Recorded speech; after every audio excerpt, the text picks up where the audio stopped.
Cool. Cool.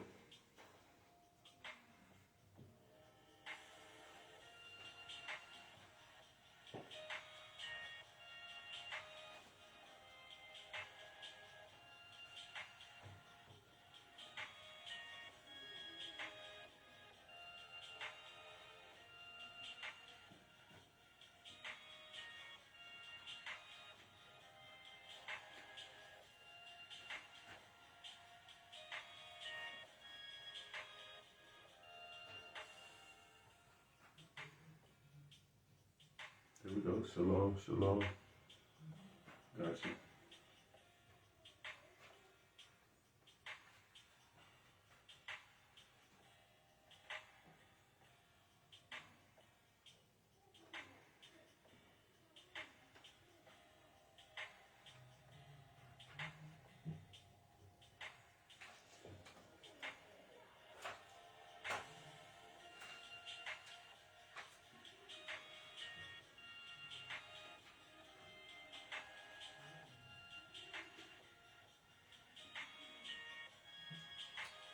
Praise the Almighty. Definitely thank the Almighty for today. Getting ready for Day of Atonement. Have to humble ourselves for the Most High. And just, may He show us any areas we can come up higher, do better. Definitely thank the Almighty. Double Sabbath is pretty tough. A little bit of perseverance. We got 2 more after this one. 2 more double Sabbaths. It reminds me of the time when I got laid off. I was working at some company. It was busy too in San Diego. And was I an apprentice? I think I was still an apprentice at that time. I might have been. Yeah, I think I was an apprentice. And so I came to them, and they were already kind of laying lazy people off. I was like, yeah, I keep the feast days. I got to take this week. I think it was like this Thursday, this Wednesday, that Wednesday, and the following Thursday or something. I forgot, right? But it was 4 weeks in a row, and I had to take a day off 4 weeks in a row. And he looked at me. He gave me like he was sitting down, and he looked at me. And he's like, all right, no problem, sure, for sure. And you could tell in his mind is like, all right, bet. Oh, you want to do that? Okay, I got you. More like, it was like, I got you. So I went, kept all the feast days, came back 2 weeks later, reduction in force. I already knew because I was keeping the feast days. I got laid off because it was already slow and they were laying people off already. But every time around October and then other times, I'll just get hired on to a company like in September. You know, you're like, man, I just got with this company. I haven't built up a rapport. And I already got to come and say I got to take, like, sometimes they'll make it to where you only got to take like 2 days off because of some of the feasts like this one, like these next 2. This one's a double Sabbath, but it's on the weekends, so it don't really affect construction. But the next 2 are work days. So it's like, man, I just started with this company trying to get a name for yourself, and you already got to say, hey, I got to take this. And it always leaves a sour taste in their mouth. One, because sinners want complete control over you. Some of them have an ego problem. And when you tell them no, and it almost feels like, and there's nothing they can do about it because it's a biblical day, and you have laws against religious discrimination. So they get heated about it. And others, they just like, man, I want someone that's willing to come to work. This guy's taking days off. But some people are cool, you know. Sometimes the Almighty will set you in a place where they respect that. Like, okay, you believe in the Bible, and they respect that. They halfway believe, or they believe but they don't obey. So they always respect people that do obey. But those are those times that build your faith, because now you just come confident and say, I got to take this day off, this day off, this day off. You know what I'm saying? And just move it. And more so it encourage you because I've seen where sinners be like, I'm going on vacation for a week. They're like, oh, well, you got to get that approved. Well, whether it's approved or not, I already paid for my tickets, everything. And they come back and they keep their job. And yeah, you know, maybe they add more value to the company than you.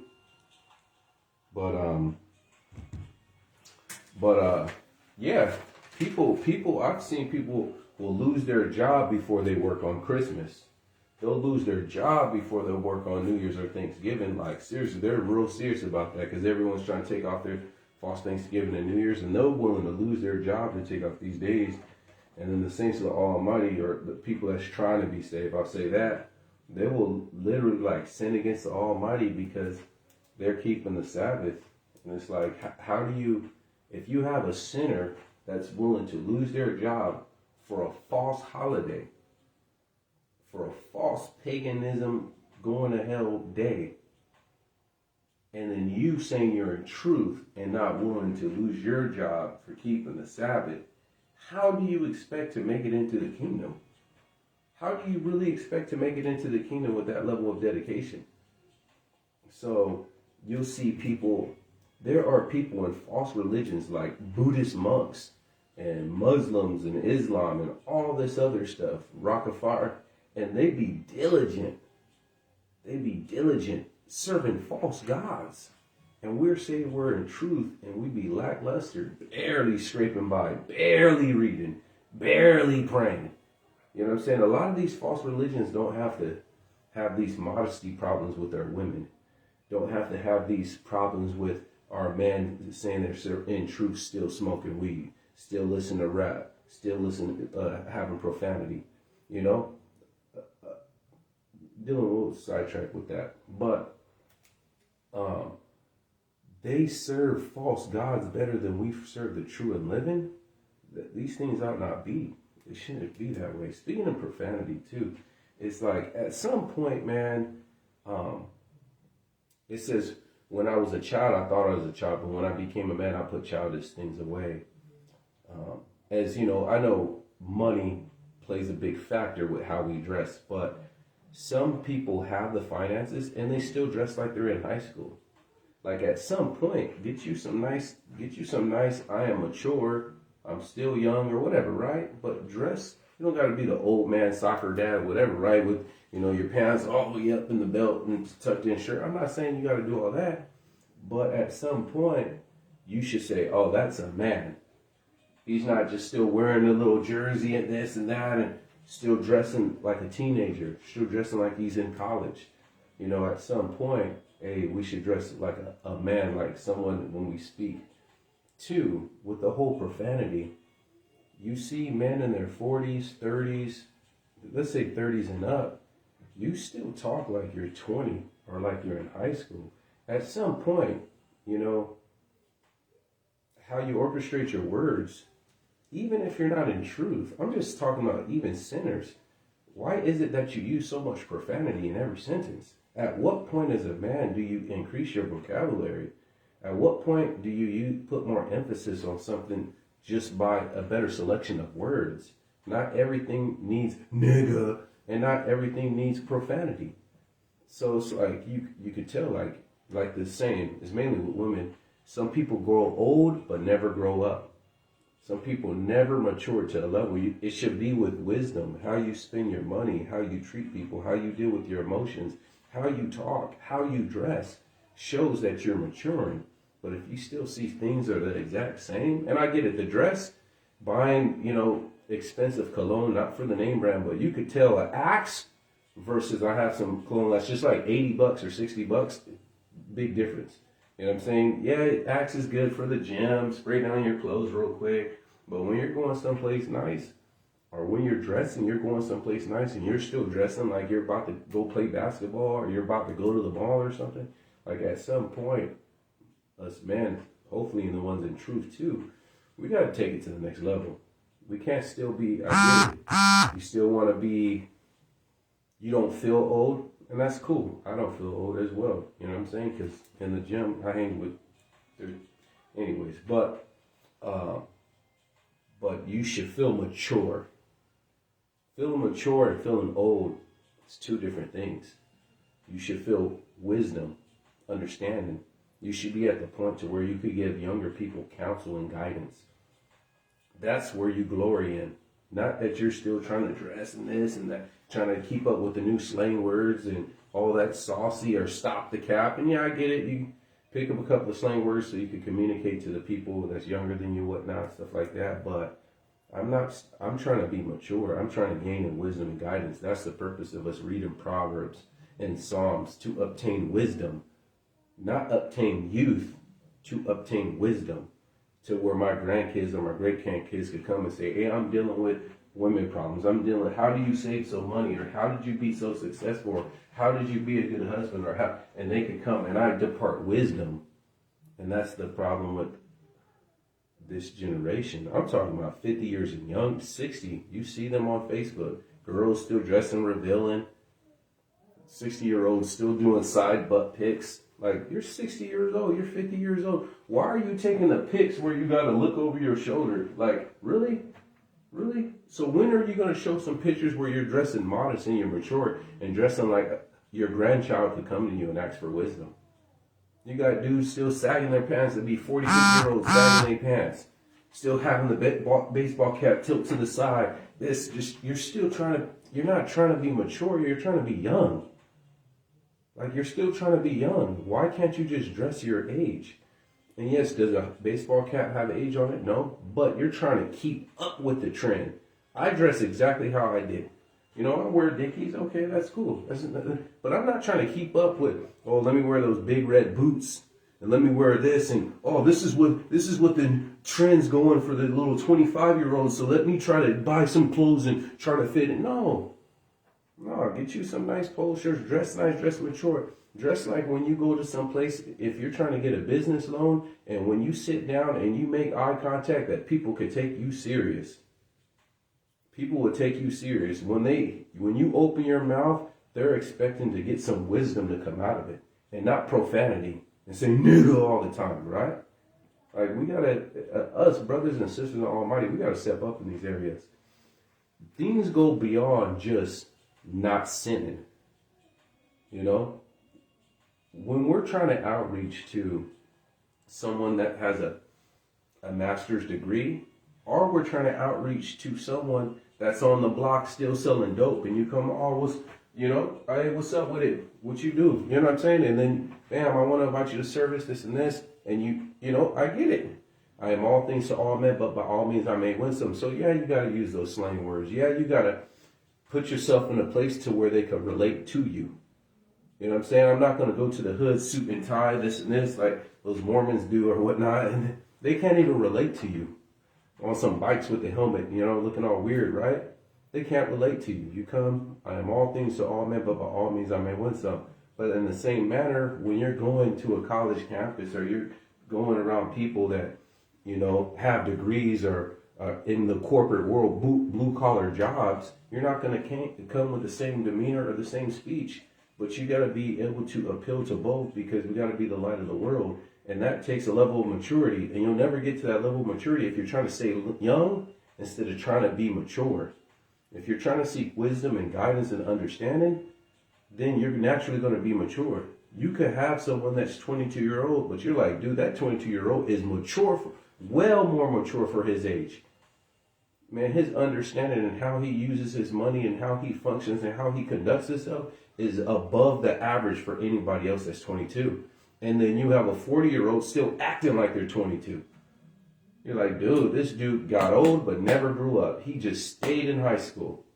His mind is still in high school. He still spends his money like he's 20 years old. He still saves his money like he's 20. He still chases women like he's 22. There is no point in his life that he grown up. Like, grow up. Be a man. I am a man. Just because you're old don't mean you're a man. But I got sidetracked a little bit. Let me get this last note. Hopefully that helps someone. Praise the Almighty. The Sabbath, we got Day of Atonement about to start tonight. Definitely thank the Almighty. Welcome to True Hebrews United. I should be loved. Holiness instructor, discipleship drill. So I'm about to get into the book again. I am Teacher Simon. I am one of many, but one of few. I am not the only one. Please find a congregation. If you can find one in your local city or your state or wherever, you cannot save yourself. You cannot take up this Bible and save yourself. Definitely give all honor to the Almighty Yah, the creator of heaven and earth and all that is in therein. Like the author and finisher of our faith sent his son, Yeshua, HaMashiach, down. God manifested in the flesh and dwelt among us, the word that became flesh. Sent his son down to bring redemption and bring our hearts back to the Father through him. Definitely give honor to him. Double honor to the apostles, the prophets, the evangelists, the teachers, the elders, the bishops, the deacons across the whole planet. Definitely definitely shout out and much love to the brothers and sisters, keeping the commandments, statutes, judgment, precepts, and ways. I am not the only one. There is people across the whole planet teaching this truth. But for every one person teaching truth, there's probably 100 wolves in sheep clothing. Probably 200. For every one person bearing the true light and preaching a pure gospel to the best of our understanding, because as the Almighty gives us more information, we'll walk in it. There's probably 200 false churches out there. And so it's hard. You know what I'm saying? There's many of us, but there's few. So shout out to the people on Facebook and YouTube that share, like, subscribe, comment, emoji to the videos. I appreciate you guys.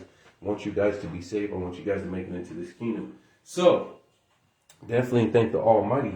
I had this conversation with this gentleman. He actually called, this Facebook guy, but definitely thank the Almighty. Hopefully you got some information off of it. But he was using scriptures out of context, and a lot of people, mainly Christians, have this belief that you could still eat pork and cockroach, shrimps, and crabs and everything. And they use these scriptures out of context. So we're going to go over the scriptures. Their major scripture they use out of context, the two actually. And we're going to break this down and show why it doesn't make sense and what the true meaning of that. And you don't understand the New Testament till you understand the Torah. There's no way you're going to fully have understanding of the New Testament till you understand the Old Testament. And so, with all that said and being done, let's let the fingers do the walking and the scriptures do the talking. Matthew chapter 15.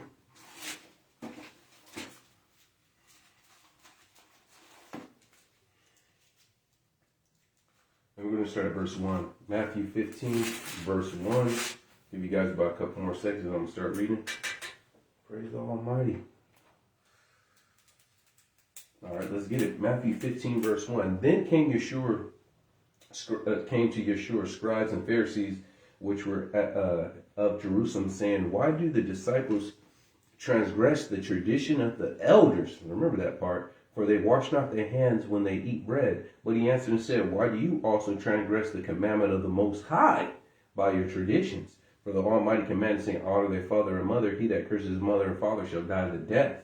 But you say, whosoever shall say to his father and mother, it is a gift, by whatsoever thou might be profited by me, and honor not their mother and father, he shall be free. Thus have you made the commandment of God of none effect by your tradition. Kind of like the wedding ring. Women not wearing jewelry, but they wear the wedding ring. You're making the commandment of the Almighty of none effect by your jewelry. But let's keep going. You hypocrites, well did Isaiah prophesy of this you. The people draw unto me with their mouth and honor me with their lips, but their heart is far from me. Be careful with time wasters as well, because they'll draw nigh, but they'll just waste your time. Their heart is far from the Most High. But in vain they do worship me, teaching for the doctrines and commandments of men. Right? So it says in vain they worship the Most High. Like this gentleman I was talking to, hopefully repent. And he called the multitude and said, hear ye and understand.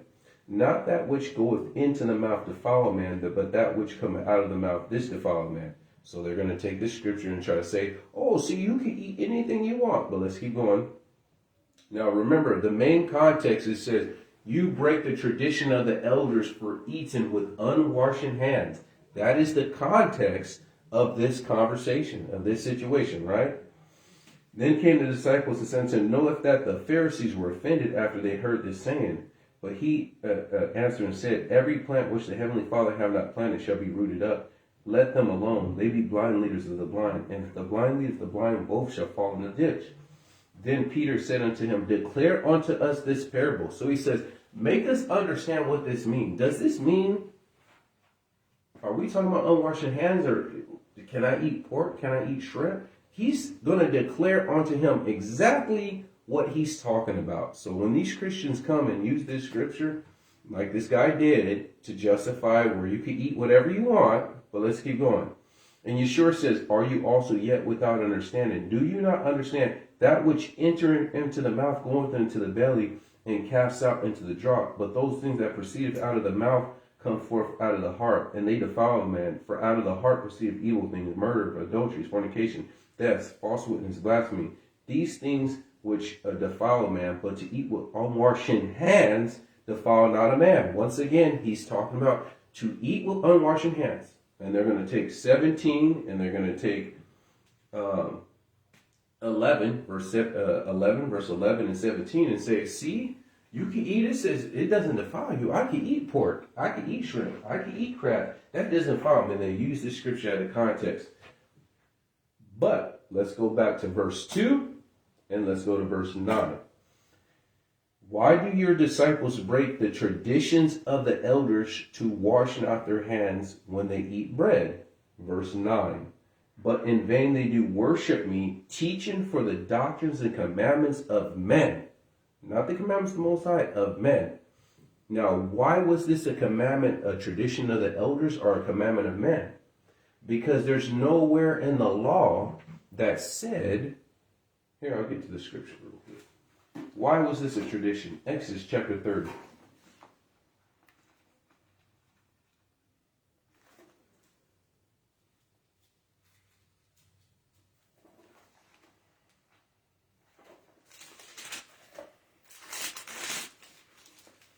Verse 17. Exodus chapter 30, verse 17. And the Almighty spake unto Moses, saying, thou shalt also, Exodus chapter 30, verse 17. Thou shalt also make a laver of brass, and his foot also of brass, to wash withal. And thou shalt put it between the tabernacle and the congregation and the altar. And thou shalt put water therein. And Aaron and his sons shall wash their hands and their feet. When they goeth into the tabernacle of the congregation, they shall wash with water, that they die not. Or when they come near to the altar to minister, to burn up offering made by fire. So they wash their hands and their feet, that they die not, and it shall be a statute forever, even to him and his seed throughout their generations. There was only a commandment to Aaron and his sons, the Levitical priesthood, the high priest, to wash your hands and your feet. And they had to do that to eat of the shewbread and everything, right? You had to do that just to come to the Almighty. So what did these Pharisees come with? You know what? That's good. And they were holy people, Aaron and his son. No, what we're going to do? We're going to make all of Israel wash their hands before they eat. That's where it became a tradition of man. That's where it became a doctrine of men. A tradition of the elders and the doctrine of men. So, even the washing of the hands, it's not a bad tradition. There's nothing wrong with that. It's just when you condemn other people for not doing it. So, if you're about to eat and you've been playing outside, it's good to wash your hands. You teach your kids, oh, we're about to eat, go wash your hands. Go wash your hands. There's nothing wrong with that. But they didn't sin if they choose not to. If you're on the jobs, I'll deal with that in a little bit. So my question is, and actually this is a little trick question, when can a tradition of man become a commandment of the Most High? Is that even possible? When can that? All right, it's a little trick question. Okay, so for the washing of the hands, it will fall under love thy neighbor as you love thyself. For an example, if you pass a law at your company that if you're a cook or you're at a restaurant and they do not wash their hands, I will terminate you. Yes, because you defraud your brother. You're going to get him cholera, or you're going to get him E. coli. You're going to get him food poisoning. By you go and take a dump, you didn't wipe right, and then you didn't wash your hands, and you came and you got this brother sick, then yeah, you defrauded your brother. So, but that's the difference between, that will fall in line of a statute. We have commandments and we have statutes. Like a statute is to make a parapet on the side of your house so no one can fall off your roof. It's safety violations. If you see an ox and you know that he's aggressive, you need to lock him up. But if he kills someone and you knew he was aggressive, then you die and the ox die because you knew. Those are statutes how to run with your animal safety protocols, like building codes, if you will, statutes, and we have commandments and judgments for breaking those statutes and those commandments, right? So yes, you are wrong if I willingly took a dump and didn't wash my hands and then I served my brothers and my sisters food. You defrauded your brother. You sinned against your brother because you put him in harm's way, knowing good well you could give him E. coli positive. But if I'm on the job site and I'm a drywaller, I'm a painter, I'm a whatever, and it's break time and I get off and I got some drywall or some paint on my hands and I eat and I don't wash my hands, there's no sin. That's a tradition of the elders they were doing.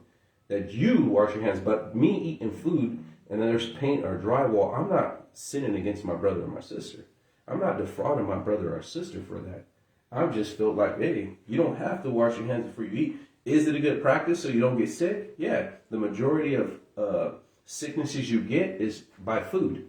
Not by someone coughing on you, not by it going into your eye. It's by you touched the handle and you wiped your eye.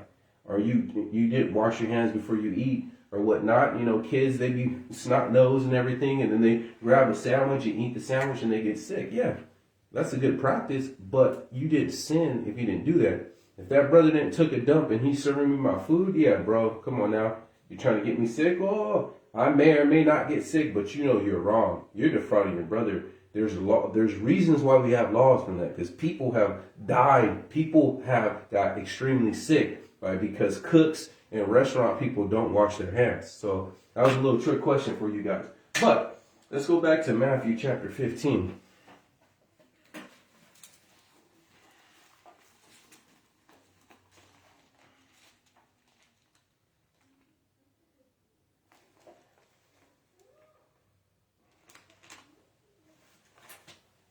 And then we're going to get in some news. It'll be a little short service today.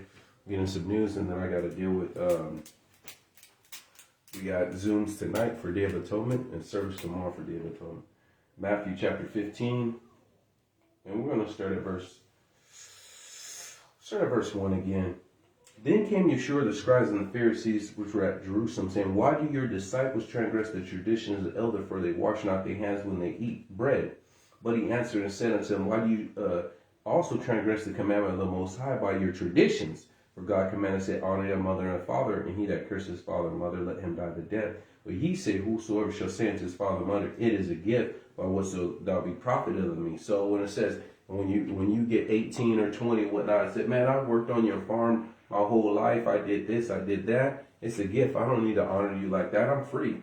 I worked on your field. I made you your money while I was 12 and 13 and 16 years old. I milked those cows. It says, I'm free now. Nope. Honor, I have always said, honor your mother and father really shows when you're an adult.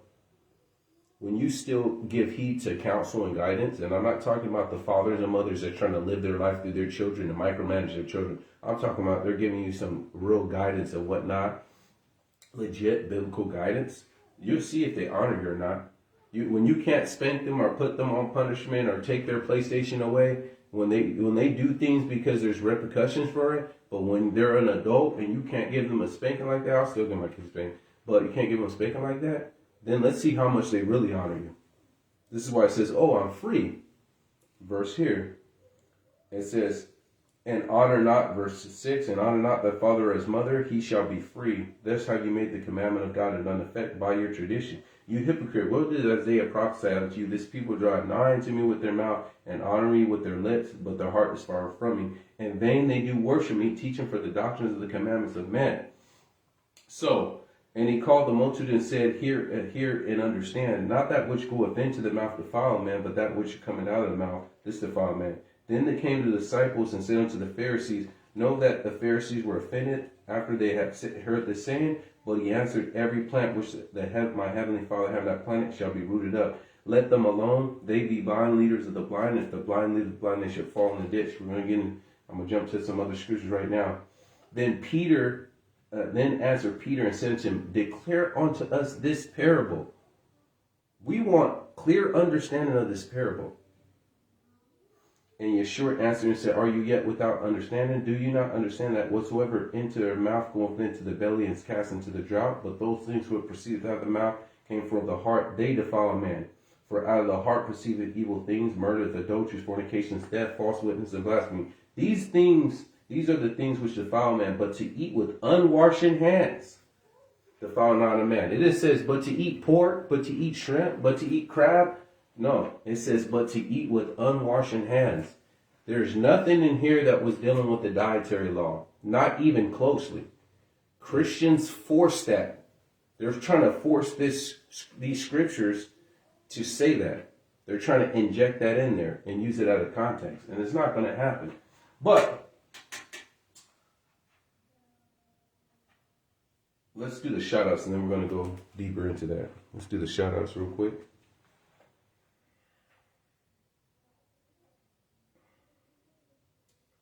Shout outs. Gia, Karen, Elia, Christian, Gino A. Wright, Occupate, Vince, Davine, Aranda, Castapina, Bailey, Claudia, Messias, Vincent, Izzy, Joshua Kumar, Jocelyn, Ariel, Nava, Kashev, Zahara, Zedek. I appreciate you guys. I want you guys to be saved.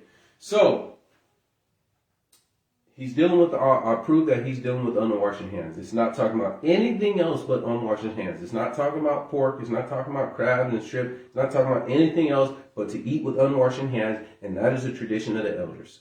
And that is the commandments of man. Dealing with commandments of man, house of hypocrisy, and dealing with unwashed hands. That's it. So when they use that, we'll go. But I'm going to prove that. So when they come and they bring the scripture, one, it says, declare unto us this parable. So they ask this parable. Now, this happened before Luke 24. So let's go to Luke 24.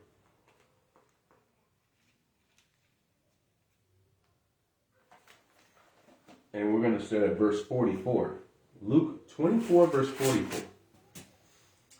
And he said unto them, these are the words which I spake unto you while I was yet with you, that all things must be fulfilled. Now remember that. He's saying, I'm revealing unto you the things that must be fulfilled. Now this is after he died and rose again the third day. And I'm going to prove that right now. Which were written in the law of Moses and in the prophets and in Psalms concerning me. Then opened he their understanding that they might understand the scriptures. So in Matthew 15, he said, declare unto us this parable, and he declared unto him.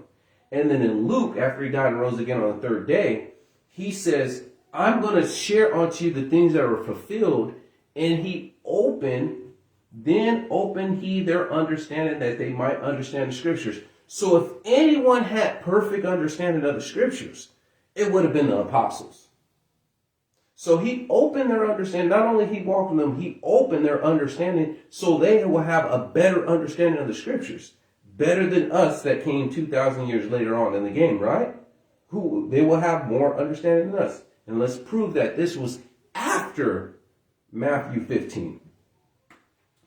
And he said unto him, thus it is written that thus it is behooved Mashiach should suffer, and that the rise from the dead the third day, and that repentance and remission of sin should be preached in his name among all nations, beginning at Jerusalem. And you are witnesses of these things. And behold, I send the promise of the Father upon you. But tarry ye in the city of Jerusalem until you have been endued power from on high. That's the spirit of separation, the Ruach HaKodesh they're going to receive. And he led them out as far as Bethany, and he lifted up his hands and blessed them. And it came to pass while he blessed them, he parted from them and carried up into heaven. And they worshipped him and returned to Jerusalem with great joy, and were continued in the temple, praising the Almighty. Let it be so, right? So this is after he came and he rose up, he ascended back up, right? To glory. So he declared unto them the parable in Matthew 15. Then in Luke 24, he opened their understanding. So now let's go to Acts chapter 10. Verse 9. Acts chapter 10, verse 9. And on the morrow, as they were on the journey, they drew nigh unto the city, and Peter was upon the housetop and prayed about the 6th hour. And he became very hungry, and he would have eaten, and while they were made ready, he fell into a trance. And he saw heaven opened up, and certain vessels descended as it would have been in a great net at the four corners, and let down on the earth. Wherefore all manners of four-footed beasts upon the earth, wild beasts and creeping things, and fowl of the earth, fowl of the airs, right? So unclean animals. And there came a voice unto him, saying, Peter, kill and eat. But Peter said, not so, Lord, for I have never eaten that is common or unclean. Now, why would he say that? If Matthew 15, while he was walking with the Messiah, he was already walking with the Messiah, and not that which goes into the mouth defile a man, right? Because the Christians are using that scripture as a context. Why would he say, not so, Lord? If he declared, he said, declare unto us this parable. If that parable really meant that you could eat pork, then he wouldn't have said, not so right here. If he had perfect understanding of the scriptures, like we read in Luke 24, where he opened their minds so they could, their understanding so they could understand the scripture. So Peter, having one of the more understanding than any other person that's alive today of the scriptures, Peter and these apostles got more understanding than everyone that is alive today. The dream comes with unclean animals and he says, no. Let's keep going. And Peter said, not so, Lord. So he knew who he was talking to. He's talking to the Almighty.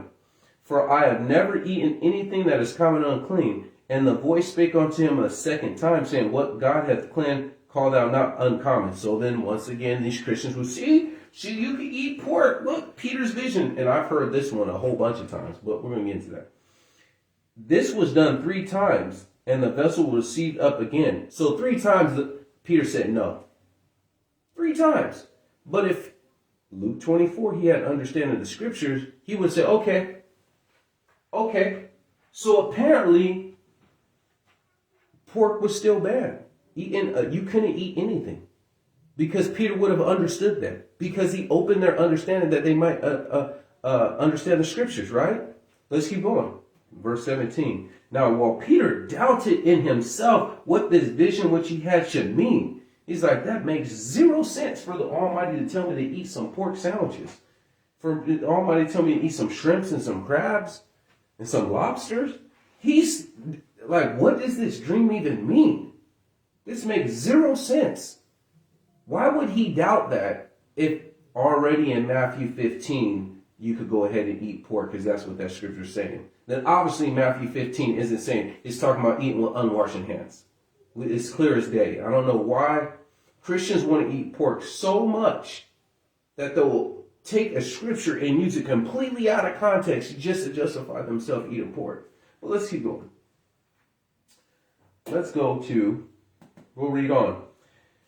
And called and asked whether Simon, whose surname was Peter, lodged there. And while Peter thought on the vision, the Spirit said unto him, behold, 3 men seek thee. Therefore he get them down and go with them, doubting nothing, for I have sent them. So 3 men come to the door.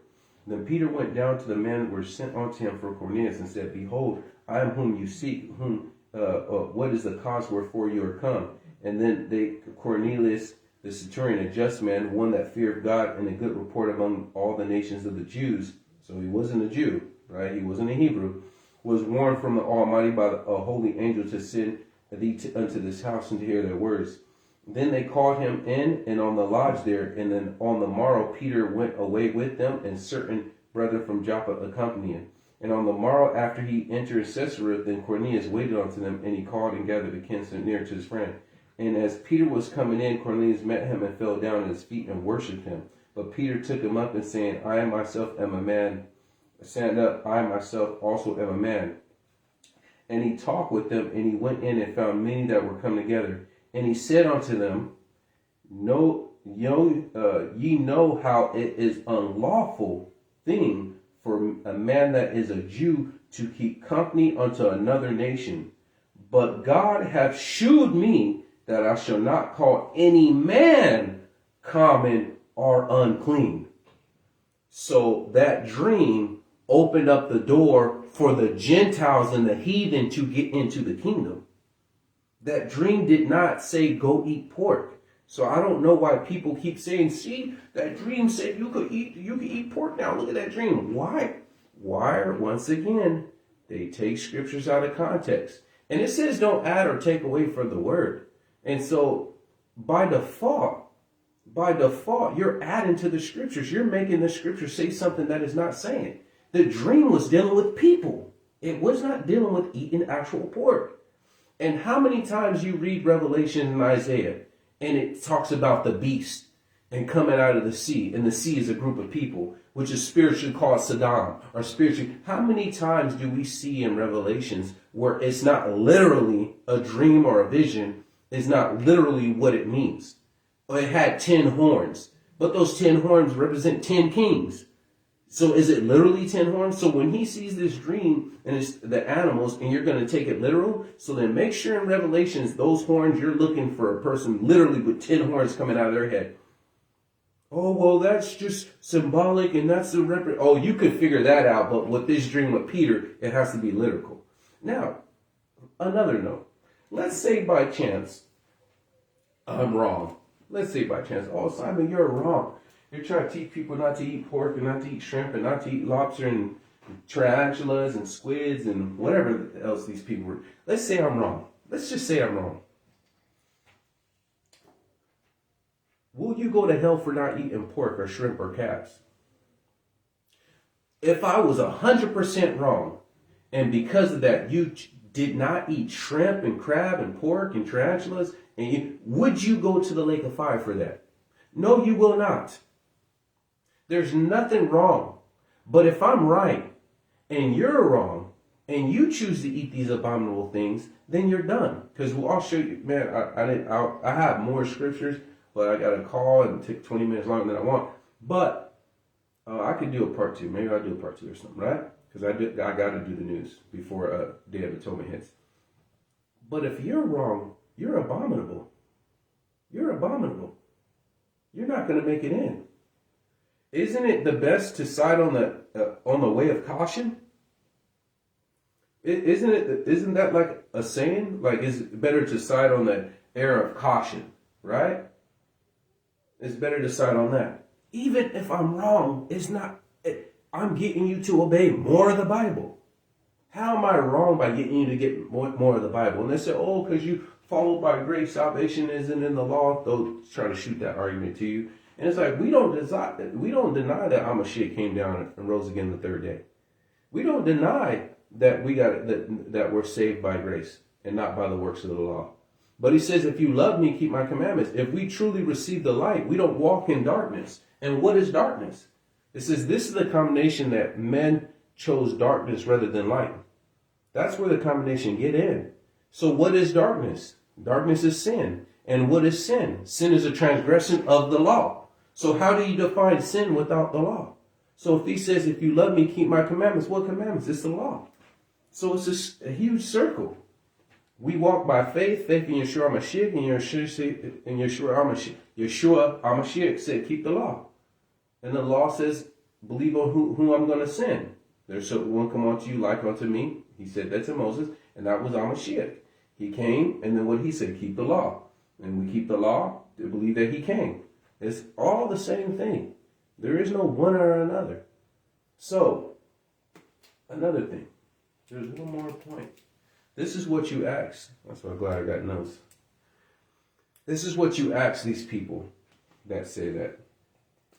Ask them, can you show me how Hamashiach, or what they call Christ, can you show me how Hamashiach fulfilled the dietary law? Because we read when it says, I am come to show you how I was fulfilled, and is written of Moses and me. In Luke 24 was fulfilled. And he opened their understanding that they might understand the scriptures. And when he had that dream, he says, no, I'm not going to eat no pork.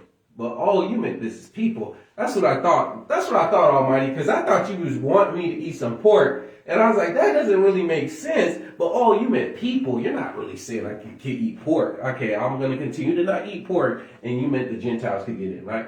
So show me scripture. Ask these churches where you're at to where he died for our sins and rose again the third day, fulfilled the dietary part of the law. What is the fulfillment of that? Because we have scriptures why we don't keep, why Hamashiach is our Passover. We still keep that because it's a memorial and says throughout your generations forever. We see that we're the unleavened bread. We see that he's our atonement. That's going to start tomorrow. We have scriptures to show you exactly what we see that he is the last priest. We see the fulfillment of that. And not only that, he destroyed Jerusalem and destroyed the temple. He prophesied he was going to do that. So it's impossible for you to have a Levitical priesthood. It is impossible for you to go to Jerusalem and give an offering and sacrifice lambs and bullocks, right? And sheep. He made sure to let you know, I am the fulfillment of this. So show me how the fulfillment of that. Where does he fulfill where it's okay to just eat? Where you get put to death for eating pork or whatnot in the old, and then all of a sudden it's good to eat it. So it's unhealthy for me and sinful now, but it's not sinful now. Please show me that. Show me that.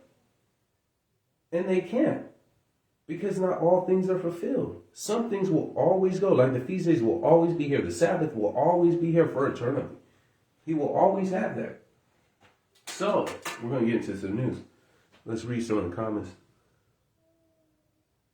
Yeah, that's true. And especially to you Hebrews, if you look up pork, we are the most affected from breaking the dietary law. Pork hits Hebrew people the hardest than any other nationality. It says, judgment must first begin in the house of the Almighty, to the Jews first and then to the Gentiles. Or it says Greek, but to the Gentiles, the heathen, right? So who do you think is going to suffer more for eating pork? Of course us, because the commandment was given to us. He already told you not to eat that. It's like they fight because they want to eat poison food. Like, that's like something, if it was a sin to eat Snickers and they fight to eat Snickers, like you're literally fighting to become a diabetic faster. That makes zero sense. Like, why? What is so special about the unclean food? It's just a taste. Yeah, bacon tastes good and it smells good. Yeah, some straight bacon sausage. I used to love these hot links. Come in a red and white box, come in a big box. Used to give them like food for us and whatnot. And then you cook them and then, they get, man, they were good. They juice, like explode juice in your mouth. Used to get down. I'm not going to call them good. They're pleasurable, right? But hey, throw that away. I just eat healthier now. I could live longer now. I could actually be in good health with my grandchildren now because I keep the Almighty's commandments, but I'm staying away from garbage meat, right? So, let's get into some news. With all that, let's deal with the hand clap of that. I did have some more I want to deal with Colossians because they deal with the being in Colossians. There's some other scriptures they use out of context. I think in Corinthians, when he's talking about food offered to idols, he's not talking about eating pork. He's talking about food offered to idols and whatnot, stuff like that. So there's a couple other scriptures they use out of context like they always do. But I'll probably deal with that another time. But there's another prophecy about how even in the kingdom, people are going to sneak around eating swine's meat. For this 1,000 years, people are going to think they're doing good, but they're secretly breaking the commandments of the Most High. And he said, I'm going to get you for that. But let's get into the news. So with all that said being done, give it all my hand clap for that part. And then we'll get into some news, which you guys probably already heard. All right, so we already know about back in the day, Bill Gates having mosquitoes, and supposedly we don't know what they're modified mosquitoes, whether the mosquitoes give you some whatever, you know what I'm saying? Could be some, mRNA, or maybe give some, they were talking about mosquitoes with vaccinations in it, and they were talking about releasing it in California. Someone's still talking about, they said California and Florida. Now remember, Florida's just had their little flood. So I'm just saying, if they chose to release some mosquitoes, it's kind of weird that they want to release mosquitoes in Florida. And then, you don't want to get the king cobra? You don't want to get that in you? Don't even worry about it. I'll release some mosquitoes. You're flooded out anyways. It's got a whole bunch of water for these mosquitoes to populate. I'll take care of all of you. And speaking of Bill Gates, don't forget, he has a patent for weather modification. All those people that try to lie and say, weather modification doesn't exist, your conspiracy theory, all this, it's patented, it's proven, the people are doing it, they're open with it. There is no conspiracy theory. They modify weather, they send ions, and they guide by sending ions to where they want a storm or hurricane comes. And how are you going to prove it? It's them or it's natural? What are you going to sue DARPA? You're going to sue HARP? You're going to sue the government? You're going to sue the deep state? You probably don't even know who to sue to even know how they're doing it. Some of them, they have these poles with these pyramids and it shoots ions, and then the storm will stay away and go the other direction, so you can literally herd a hurricane exactly where you want it to go. So there's a couple of links. I think Anonymous has a couple of, End Time Production has a couple of them, and show there's a guy that studied weather modification and patents. And I should start putting the links on some of these videos so you guys could check them out. Maybe I'll start doing that, you know, send it to Whitney. Maybe she could put the link on there, but Sister Whitney. So head on the school with that. If you're in Florida, you're serving the Almighty, be aware. I don't know what you could do, because I don't know when they're not going to tell you when they release these mosquitoes. I thought it already went down in Florida and in LA. They were going to release them in LA and in Florida. But with the water in Florida, there's more talks about him releasing these mosquitoes as some test for the environment or whatever. You know how that runs. 600,000, speaking of Florida, how this, you're on your own. This is why you more so need to be a prepper. 600,000 home insurance has been canceled in Florida. They've been canceled, and they sold their policies to someone else. And the policies are going to raise the premium to where people can't afford the premium. That's what's going to go down. So they cut all these people's policies. I know there's another state where they cut hailstone, because the hailstones were so bad they cut hailstones, and it's almost impossible to get fire insurance for your home in California now with all the fires. So you're pretty much on your own. It's going to be pretty much a nationwide land grab. We already seen the land grab in Hawaii where they gave them $700 and they used a laser and messed up these people, and Mark Zuckerberg and a whole bunch of millionaires start setting up shop on these islands and in these bunkers and whatnot. A huge land grab.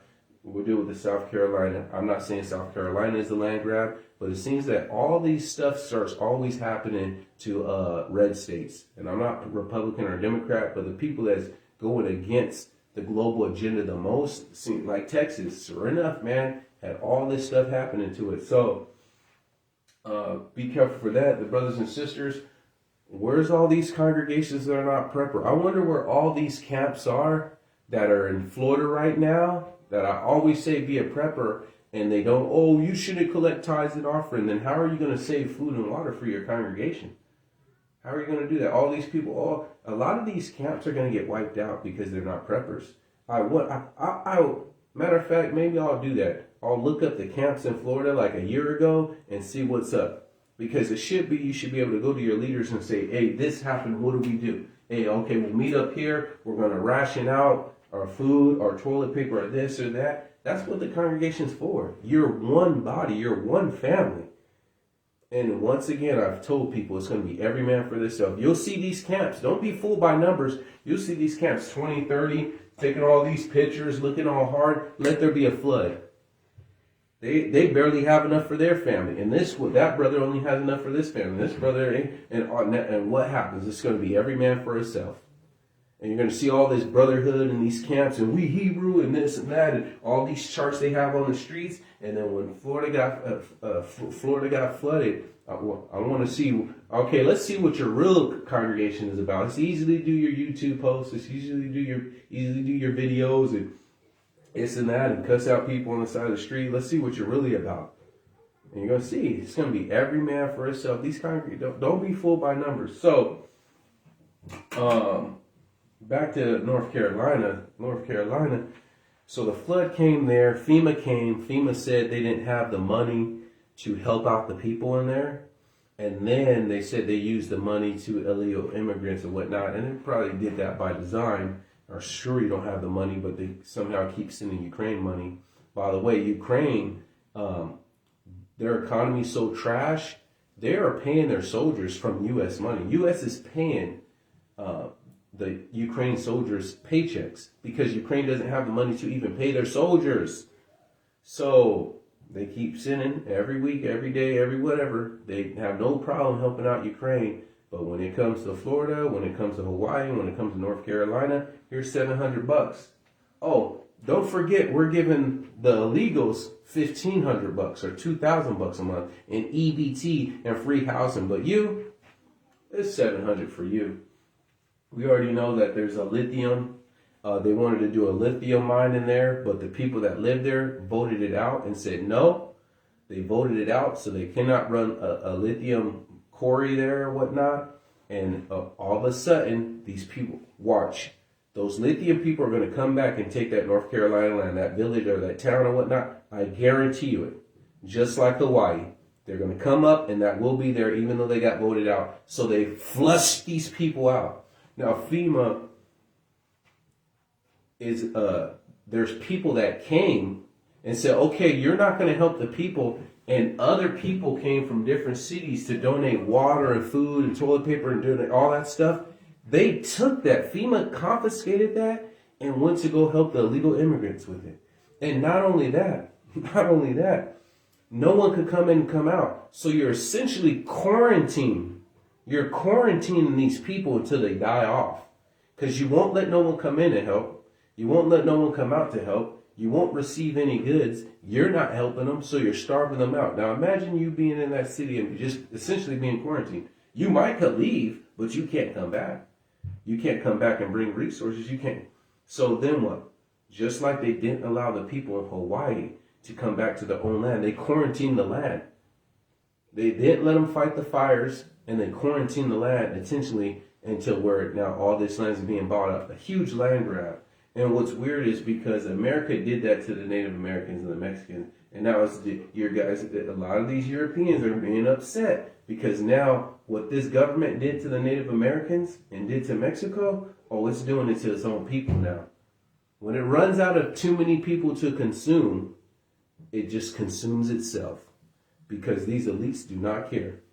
But a whistleblower told this guy, I forgot, it was on film, it was on Redacted. Redacted is a good way to get the news too. Redacted on YouTube, put Redacted. It's him and his wife, and they, they get guests to come and stuff like that. But the pictures with Kamala Harrison with the army or whatnot or National Guard, and they have these helicopters with toilet paper and goods. They were called to bring this and load up these helicopters. They took a picture with Kamala Harrison to do a photo shoot with Kamala Harrison like they're going to help North Carolina and whatnot. After that, the helicopters never dropped off the stuff. The helicopters never, all it was for a picture. So you loaded these helicopters with water and everything to help out these residents, and it was just to do a photo shoot. And it says, we never got the call to take off and go help the people in North Carolina. I keep telling you, and you guys still want to say, oh, I'm going to stay in Babylon, or it's going to be bad everywhere. It's going to, okay. Keep staying here. It doesn't matter. The brothers and sisters that living in truth, one, you got to be a prepper. Two, you can't be in Babylon. It's going to be so difficult to be in Babylon. You're going to try to fight all this stuff. Let's just say you're out you get out. You're off the grid, you're out in some forest, you bought a couple acres, 12, 20 acres, whatever. You got Starlink checking out all the preppers, hunting down all the preppers. And yeah, they could do that everywhere. Starlink's eventually going to try to be worldwide, right? Then, what happens? Bill Gates just released some mosquitoes out there on you. Then what? And you could say he could probably do that worldwide, but he's more like, he's already doing it here. He's already doing it here, right? Release some mosquitoes on you. All of a sudden, you're sick for some reason. The WF, the WHO, or the Charles Schwab and all that talk about the next disease X. I mean, is that going to come through the form of a mosquito? What's the disease X? The next pandemic. How do you know there's going to be a next pandemic? It's already pre-part. Now remember, these elites, just like the Almighty says, I do nothing unless I reveal it by my servants and prophets.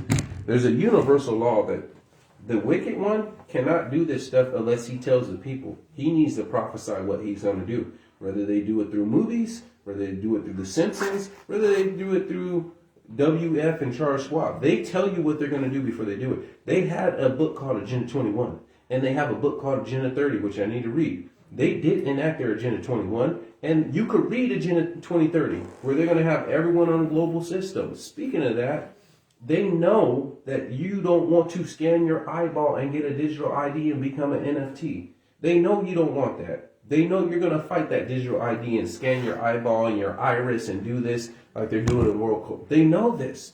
So how are they going to get you to scan your ID? Oh, we're going to bring all these illegal immigrants in, and all this and this, and they're taking the votes and they're taking jobs and this, and we need proof that they're citizens and this and this and this. Well, we can scan people's iris, Gillian dialective, right? We cause the problem, but we have the solution. And the solution will always be to infringe on your freedom. Here's our solution to stop voting fraud and stop from illegals getting jobs and taking our jobs. We're going to scan these people. We're going to have our digital ID, and we're going to stop this. Oh, the Bank of America, they got hacked. This company got hacked. This one, all your information, your credit card, your social security been exposed, and all this and all these hacks. And don't forget, the CIA works with these companies, and how the CIA takes over banks is because they'll hack and use it as, they'll blame it on China, right?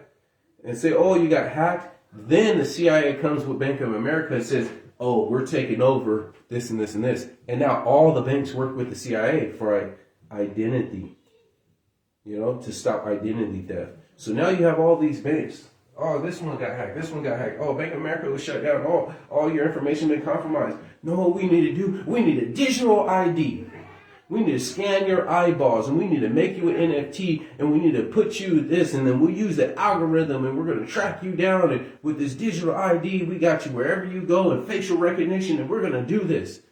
They're not dumb. We see their plan. There's a reason why they're bringing these illegals in, and there's a reason why all these people are getting hacked, because they need you to they want you to beg for this solution that they have, even though they cause the problem. So, guarantee you that's going to happen. There's going to be a false flag that's going to get legislation. Oh, here you go. It'll be whatever president. Hereby, we're going to do digital ID. It's starting this. If you don't do this by this time, you can't have a valid driver's license, or something's going to happen to where they're going to pass some hurry up legislation that they already haven't written. It's already written. They just need a time or a situation for them to pass this bill. Their Emergency ID Act. They're going to call it something stupid like that.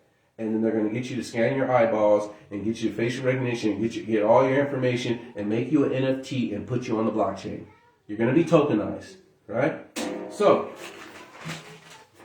with all that said and being done, keep standing. Don't drop standards. Give the Almighty a hand clap. Shalom.